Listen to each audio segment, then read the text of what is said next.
O'zbekiston, tepada ko'sha rahbarlar, mana qanaqa oyoq kiyim yuribman. دادگاه در شهر تاشکند ازبکستان یک مرد را که از کمچینی برق و گاز ناراضگی کرده بود 15 شبانه روز از آزادی محروم کرده است. حکم دادگاه 26 دکبر صادر شده. در این باره یکم ینور حامی حقوق عبدالرحمن تشنف خبر داد. نوار غیرت دوستوف در نقطه فروش سوزشواری واکنش‌های زیاد را در ازبکستان به میان آورد.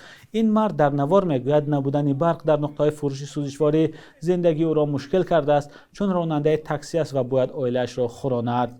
Uyimga borki, yeyishga hozir bitta tuzunasini, balinsa har kuni. Nogironim bor. Kechasi bilan yotdim men bu yerga. Zapravkani oldiga yotganman.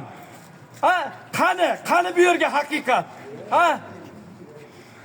Murdashi ham kiymaydi men bunaqa oyoq kiyimmi? Tushunyapsanmi? Ifloslar nima qilyapsanlar o'zi? Prezident qayoqqa qarayapti? Atrofdagilar qayoqqa qarayapti? بغیر از این مرد 843,000 سوم ازبکی برابر به $65 جریمه شد. حبس این مرد ناراضگی فعالان را در ازبکستان به میان آورد.